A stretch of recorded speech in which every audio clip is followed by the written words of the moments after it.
고린도전서 1장 1절에서 3절까지의 말씀 우리 함께 봉독하시겠습니다.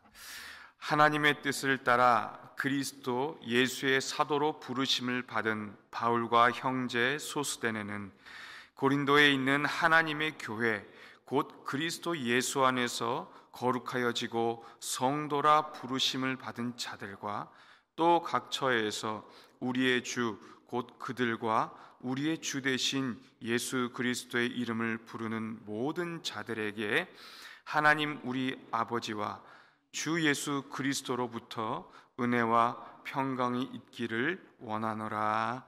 아멘. 아멘.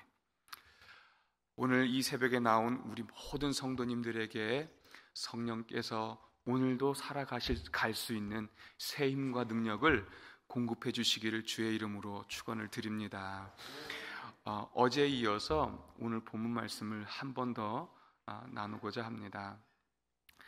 바울은 하나님이 자신에게 뜻을 세우시고 그에게 소명을 주셔서 이방인과 임금들과 이스라엘 자손들을 위하여 복음을 증거하는 자로 하나님이 세우셨고 그렇게 만들어 가셨다.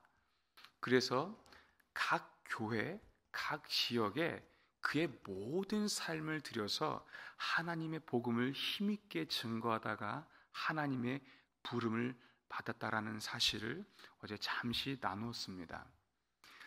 이 바울이 에베소에 머물면서 이 고린도 교회 성도들에게 서신을 쓰는데 이 서신을 쓰는 이유가 있다고 어제 말씀드렸죠.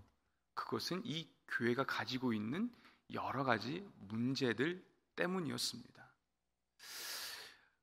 이 문제들을 놓고 바울이 고민할 때에 어떤 부분을 가장 크게 생각했을까요? 이 고린도전서 전체를 이렇게 좀 구조적으로 보면 이 문제를 다루는 부분은 1장에서부터 6장까지입니다. 그런데 이 1장에서 6장까지 이 내용은 이 고린도 교회가 가지고 있는 문제점 중에 분열, 소위 나눔이죠.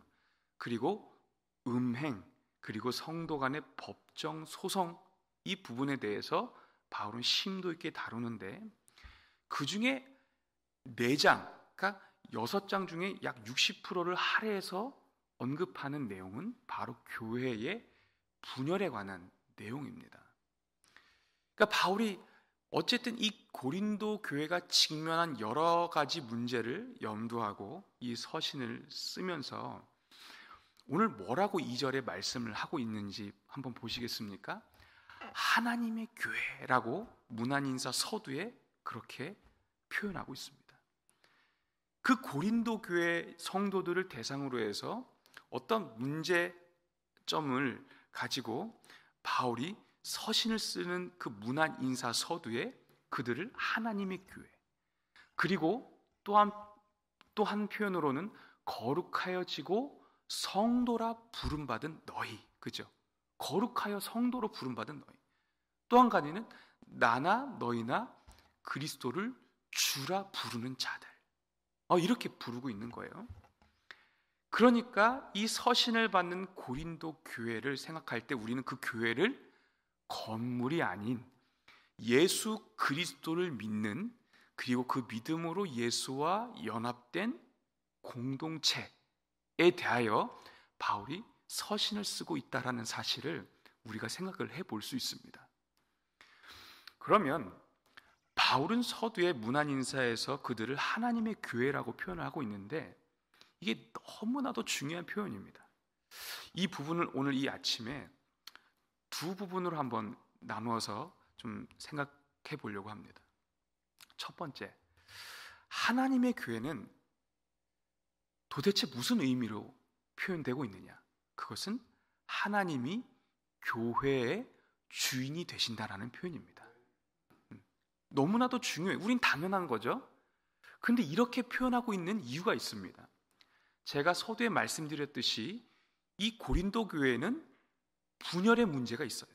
사람 중심으로 교회가 갈라지는 거예요. 이게 이 당시의 문화하고도 굉장한 연관이 있는데 이 고린도 지역에 사는 사람들은 새로운 사상과 학문과 철학을 배우는 것을 너무 좋아했습니다. 그래서 어떤 스승을 만나서 그 스승에게 무엇을 배우느냐가 그들의 자랑거리요, 그리고 그들이 배운 이 학문적 지식을 가지고 서로 논쟁하기를 굉장히 즐겨했던 문화적 배경이 있는 겁니다. 그런데 이런 문화가 교회 안에도 침투해 있는 거예요. 내가 어떠한 리더로부터, 어떠한 목회자로부터 배웠고 신앙 교육을 받았고 신앙 생활을 했다. 이게 고린도 교회 안에 팽배했던 분위기였습니다. 그래서 우리가 읽진 않았지만 4개의 파가 있어요. 이 고린도 교회 안에만 성도가 가정교회 형태이기 때문에 수십 명밖에 안 돼. 그게 크지 않은데도 불구하고 4개의 파가 있는 거예요. 나는 바울파야, 나는 아볼로파야, 나는 게바파야, 나는 그리스도파야. 이 바울파라고 주장하는 사람들은 어떠한 명분이 있을까요? 바울은 이 교회를 설립한 사람이죠. 이방인들에게 이신칭의 복음, 믿음으로 구원을 받는다라는 아주 귀한 그저 진리의 말씀을 증거한 바울입니다. 이 교회를 설립하고 이끌어왔던 영적 아버지와 같은 사람이죠. 그러니까 그분을 따르는 이 성도들이 얼마나 많이 있겠습니까? 그 내에서. 그러니까 아볼로는 바울이 떠난 다음 후임으로 오신 분인데 알렉산드리아 출신의 유대인 학자입니다. 이분은 구약에 있어서 아주 해박한 지식과 언변 능력을 가지고 있었어요. 그 구약의 내용을 복음으로 잘 풀어내는 능력이 있었습니다. 그러니까 논쟁하기를 즐겼던 그들에게 그 아볼로의 지식과 그가 가지고 있는 세련된 언변이 얼마나 매력적으로 다가왔겠습니까? 게바는 베드로의 아람어식 이름 표현이죠. 그러니까 베드로파예요. 베드로는 예수님의 수제자입니다. 공생의 기간 동안 예수님과 동고동락하면서 예수님이 행하셨던 모든 사역을 보고 듣고 예수님의 가르침을 직접 받았던 제자예요. 그러니까 나는 그 예수님의 수제자에게 사사를 받았다는 거죠. 교육을 받았다는 거죠. 그러니까 그 정통성에 대한 자부심이 있는 겁니다. 그리스도파는 난 사람 다 싫어. 그냥 난 성령의 직통 계시를 받아서 사는 사람이야. 그러니까 교회는 그리스도의 몸으로 예수 이름 안에서 연합과 일치가 되어야 하는데 그들은 그들의 명분과 합리성에 따라서 나뉘는 거예요. 사람 중심으로. 그죠? 사람 중심으로 나뉘고 있어요. 교회는 반드시 예수 이름 안에서 연합이 되어야 되지 사람에 따라서 분열되면 이것은 아주 큰 문제라는 사실입니다. 그래서 바울 사도는 문안 인사에서 뼈 있는 말을 하는 거예요. 하나님의 교회. 이게 뭐라고요? 하나님이 이 교회의 주인이시라는 거예요. 도대체 이 고린도 교회의 주인이 누구냐? 이 질문을 던지는 겁니다. 이 서신을 쓰고 있는 나 바울도 아니고, 그죠? 그리고 내 후임으로 와서 성경을 잘 가르치고 너희들을 섬겼던 아볼로도 아니고 예수님의 수제자인 게바, 이 베드로도 아니라는 거죠. 이 교회의 주인은 하나님이시라는 거예요. 우리를 위하여서 자신의 아들 독생자 예수 그리스도를 내어주시기까지 이 교회를 사랑하신 하나님이 이 교회의 주인이시다. 그래서 고린도전서 3장 6절 7절에 무슨 고백을 하는 겁니까? 사도 바울이요. 나는 심었고 아볼로는 물을 주었으되 오직 하나님이 자라게 하셨나니. 그런즉 심는 이나 물 주는 이는 뭐라고 합니까? 너무 중요해요. 아무것도 아니로되 오직 하나님이 자라게 하시느니라. 이 교회를 위해서 철저하게 헌신하고 삶을 쏟아부었던 바울도 하나님 앞에서 자신을 철저하게 부정하는 거예요. 나 아무것도 아니라는 거죠. 종이 어떻게 주인 앞에서 고개를 들 수 있습니까? 하나님이 다 하셨다는 거예요. 나를 사도로 부르신 하나님이, 나는 그런 재료가 되지 않지만 내 사도 직분이 사도 되도록, 내 사명이 사명으로 완수되도록 하나님이 하셨다라는 것을 지금 이 문안 인사에서 고백하고 있는 것입니다. 사랑하는 성도 여러분, 교회의 주인은 하나님이지 결코 사람이 되어서는 안 된다. 우리가 이 마음을 반드시 갖고 계셔야 돼요. 그런데 우리가 신앙생활을 하다 보면 사람이 중요할 때가 있습니다. 누구에게요? 교회를 처음 방문하시는 분들, 초신자분들에게는 누구를 만나느냐에 따라서 그 교회를 떠날 수도 있고 아니면 평생 접붙임돼서 신앙생활하고 자라날 수 있는 가능성이 있는 것입니다. 그러니까 누구를 만나느냐, 어떤 교회 성도님을 만나느냐는 초신자분들에게, 믿음이 연약하신 분들에게 너무 중요해요. 제가 예전에 어떤 한 그룹을 맡으면서 전임 사역을 할 때 이야기인데요. 뭐 어느 교회나 새가족 팀이 다 있지 않겠습니까? 그러니까 그분들이 성도님들을 맞이하시고 교육하고 양육하는 프로그램들이 거의 대동소이합니다. 그런데 제가 저희 이제 리더 그룹 중에 새가족 팀과 함께 훈련하고 대화를 나눌 때에 제가 너무 부끄럽고 제가 감동과 충격을 받았던 적이 있습니다. 이 새가족을 섬기는 리더분들도 자기가 직장이 있고 삶이 있지 않겠습니까? 그런데 이게 좀 자기의 삶이 참 분주할 텐데도 불구하고 돌아오는 주일에 만날 1:1 양육 대상자를 위해서 하루에 한 끼를 금식을 하는 거예요. 일주일 동안. 딱 대상자가 있으면. 이분들이 작년이 아니라 20대 중후반에서 30대 중후반 되는 청년들이에요. 청년들이 새 가족을 위해서 자발적으로 하루에 한 끼를 일주일 동안 금식하면서 준비를 해요. 시킨 적이 없어요. 얼마나 제가 감동을 받고 충격을 받았는지. 그러니까 그 새 가족들이 무리 없이 정착하는 것을 열매로 공동체에서 다 경험을 하는 거예요. 얼마나 귀하게 여기면. 그러니까 그렇게 준비하는 리더들도 하나님 앞에서 복되고 그 리더를 만난 새 가족들도 복된 것 아니겠습니까? 그러니까 누구를 만나느냐 중요해요. 사람 중요하지 않다고 하는 게 아닙니다. 무슨 말씀인지 아시겠죠? 그런데 우리가 신앙생활을 하면 할수록 우리의 신앙의 연륜이 쌓이면 쌓일수록 우리의 시선이 어디로 가야 돼요? 사람이 아니라 하나님께로 계속 우리의 시선이 옮겨져 가야 돼요. 신앙 어린 분들 또한 사람을 의지할 수밖에 없죠. 그런데 옆에 계신 성도님들께서 할 수 있으면 그분들의 신앙의 시선을, 영적 시선을 하나님께로 계속해서 돌려야 되는 거예요. 도와줘야 되는 거예요. 찢어지고 분열되고 상처 많은 교회의 공통적인 특징은 사람이 그 교회의 중심이 되어 있을 때입니다. 사람이 그 교회의 중심이 되어서 그 교회를 좌지우지하려고 하면 그 교회는 반드시 아픔을 치르게 되어 있습니다. 건강한 교회는 하나님, 그 말씀이신 하나님을 중심으로 사는 거예요. 말씀대로 믿고, 말씀대로 살고, 말씀대로 결단하고, 말씀대로 헌신하고, 말씀대로 교회가 순종하면 하나님이 이 교회를 주권적으로, 통전적으로 다스려 주실 줄 믿으시기를 바랍니다.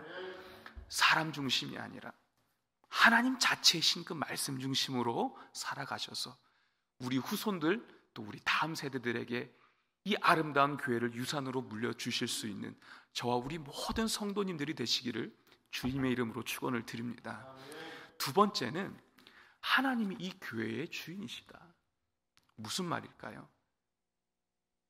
이 교회는 하나님의 소유다. 문안 인사에 하나님의 교회라고 하면서 그 그룹을 거룩하여지고 성도로 부름받은 자들, 또 이어지는데 그리스도를 주라 부르는 모든 자들이라고 표현을 하고 있어요. 성도는 어떻게 성도가 되는 겁니까? 이건 직분이 아닙니다. 성도는 어떻게 성도가 될까요? 성도는 단어적인 의미로 거룩하여진 물이라는 뜻이죠. 우리는 본래 거룩하지 않습니다. 에베소서 2장 말씀에 우리는 본질상 진노의 자녀예요. 그러니까 생득적으로 죄를 가지고 태어나서 영원히 하나님의 진노의 심판을 받을 수밖에 없는 인생으로 이 땅에 태어났다는 거죠. 그런데 하나님이 우리를 너무 사랑하시니까, 당신의 형상대로 우리를 빚으시고 창조하셨으니까 그냥 두실 수가 없어서 당신의 독자 예수 그리스도를 우리에게 보내주셨어요. 무슨 일을 하셨습니까? 죄의 삭은 사망이에요. 죄의 값은 죽음으로 값을 반드시 치러야 되는 겁니다.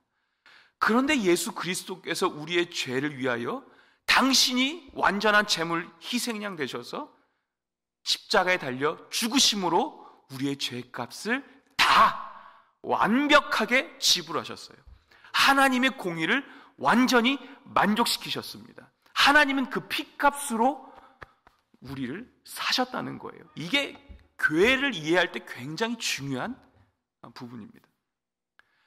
하나님이 피값으로 우리를 사셔서 우리가 거룩하여진 백성이 되고, 이 무리를 성도라 부르고, 이 성도의 무리를 오늘 바울은 하나님의 교회라고 말씀하고 있는 거예요.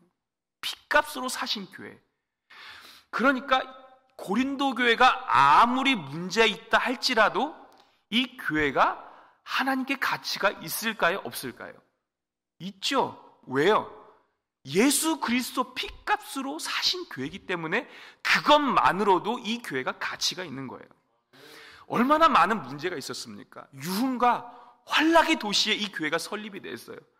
안 그래도 이 몸부림쳐야 교회가 될까 말까 한데, 이 바울이 떠나고 나서 무슨 얘기를 듣는 겁니까? 이 교회에 문제가 있다는 거예요. 분열이 돼요. 하나가 되어도 될랑 말랑.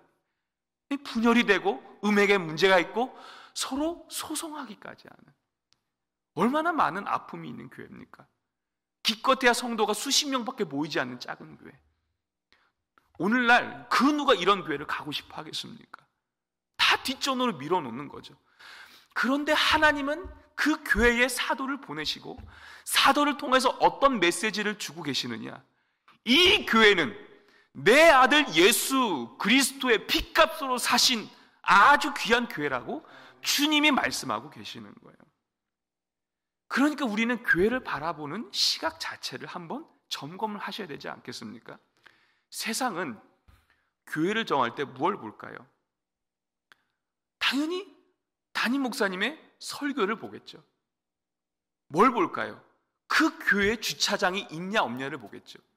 그 교회에 양육 시스템이 있냐 없냐, 어떻게 갖춰져 있냐, 이걸 보겠죠. 어떤 분들은요, 그 교회 점심밥이 맛있냐 맛없냐 이것까지 체크하시더라고요. 다 우리 교회 오셨을 텐데. 이거는 진짜 비본질적인 거예요. 로마 카톨릭에 대항해서 이 종교 개혁을 이루어낸 개혁가들, 중세시대에 이분들이 참된 교회의 표지를 나름 성경 안에서 정리를 했습니다. 그 중에 공통된 게 무엇인지 아십니까? 말씀, 참된 말씀의 바른 선포. 이게 교회의 표지. 그러니까 무엇이 참된 교회냐, 어떤 교회가 진짜 교회냐 할 때 그 기준을 말씀의 참된 선포를 가장 우선에 두고 있었다는 거예요. 그리고 그 이후에 사람마다 좀 달랐지만 성례의 적절한 시행, 권징의 신실한 시행, 그러니까 성례와 권징, 이것도 교회를 우리가 볼 때에 참된 표지의 하나로 여길 수 있다. 근데 중요한 건 말씀이 제대로 선포가 되고 있냐, 말씀이 말씀대로 선포가 되고 있느냐 없느냐가 가장 중요하다. 그죠? 그냥 언변, 어떤 시스템, 어떤 무슨 음식의 맛, 이게 중요한 게 아니라, 그죠? 교회가 잘 말씀 안에서 선포되고 성장하고 있냐, 이게 교회의 참된 표지 중에 하나라는 거예요. 세상의 관점에서 봤을 때는요, 상가를 임대해서, 그죠? 목회하시는 목사님들, 아니면 저 시골에서 어르신들 4-5분 모시고 수십 년 동안 헌신하면서 목회하시는 분들은 다 실패한 목사님들이에요. 다 실패한 교회예요. 그런데 하나님은 그렇게 여기지 않으신다는 거예요.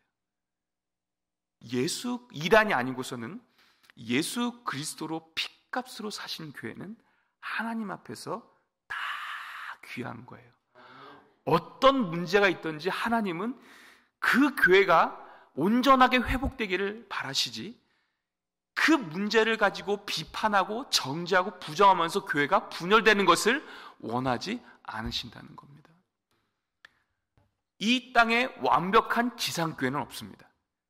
우리가 하늘에 가면 완전한 공동체로 하나님 앞에 영광 찬송 올려드릴 텐데, 나그네로 발붙이고 살아가는 이 땅 가운데 완벽한 교회는 없습니다. 앞으로도 문제가 생길 것입니다. 그런데 우리는 그 문제 앞에 이 말씀이 빨리빨리 떠올려지셔야 돼요. 이 교회는 하나님의 소유다. 무슨 말입니까? 핏값으로 사신 것만으로도 이 교회는 가치 있다. 그래서 우리는 어떻게 이 교회를 세워 나가야 되겠습니까? 하나님의 사랑이죠.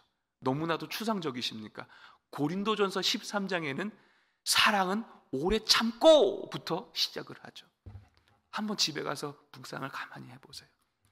우리가 그리스도의 사랑 안에서 이 교회를 눈물로서 함께 세워가면 하나님이 그 눈물을 받으시고 하나님의 교회를 하나님의 교회로 세워가실 줄 믿으시기를 바랍니다. 말씀을 정리하겠습니다. 고린도 교회는 이 세상 관점으로 봤을 때 정말 가고 싶지 않은 교회예요. 많지도 않아요. 얼마나 많은 문제가 산재해 있는지 모릅니다. 그럼에도 불구하고 하나님은 당신의 종을 통해서 선포하셔요. 이 교회는 하나님의 교회야. 내가 주인이 되는 교회, 내가 주인 되는 공동체야. 그리고 내 아들 예수 그리스도로 말미암아 그 핏값으로 너희를 샀어. 얼마나 소중한지 몰라. 교회를 바라보는 우리의 시각과 인식이 점검되는 아침이 되기를 바라고, 하나님의 교회를 더 사랑할 수 있는 우리 모든 성도님들이 되시기를 주님의 이름으로 축원을 드립니다. 기도하겠습니다. 하나님, 복음 장로교회를 이곳에 세우시고 지금까지 수많은 영혼들을 위하여서 이 교회를 붙들어 주심을 진심으로 감사합니다.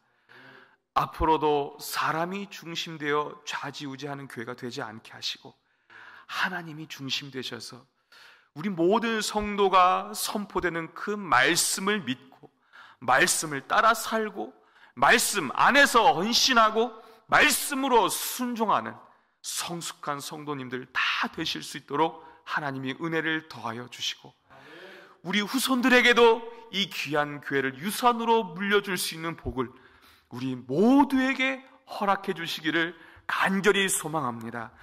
우리 교회에 어떠한 문제가 발견될 때에 비평하는, 비난하는 마음으로 그 시각으로 그 문제를 해석하지 않게 하시고 어떻게 하면 핏값으로 사신 이 교회를 하나님의 시각과 관점으로 세워갈 수 있을까? 하나님께서 이 교회가 어떠한 방향으로 나아가기를 원하실까? 그 하나님 앞에 겸손하게 무릎 꿇고 눈물로써 이 교회를 세워갈 수 있는 하나님의 신실한 성도들 다 되게 하여 주옵소서. 말세지 아래 세상에 영향력 있는 교회로 하나님이 사용하여 주시고 모든 어두움 권세가 이 교회를 침범치 못하도록 하나님께서 이 교회를 붙들어 주옵소서. 사랑하는 담임 목사님을 붙들어 주시어서 영육 강건하게 하여 주시고 이 교회를 목양하기에 부족함 없도록 주께서 오른손으로 참으로 붙들어 주시고 참으로 도와주시옵소서. 오늘도 새벽에 나와 기도하는 우리 모든 성도님들 건강을 지켜주시고 마음의 평강을 주시고 오늘 하루도 하나님 앞에 살아갈 때에 하나님 앞에 사람 앞에 부끄러움 없도록 하나님께서 우리의 일거수일투족을 간섭하시고 성령의 인도하심 따라 순종하게 하여 주옵소서. 오늘도 주 앞에 간구하는 모든 기도가 땅에 떨어지지 아니하고 하나님의 때에 아름답게 결실하는 우리 기도 제목들이 되게 하여 주옵소서. 감사드리며 살아계신 예수님의 이름으로 기도하옵나이다. 아멘.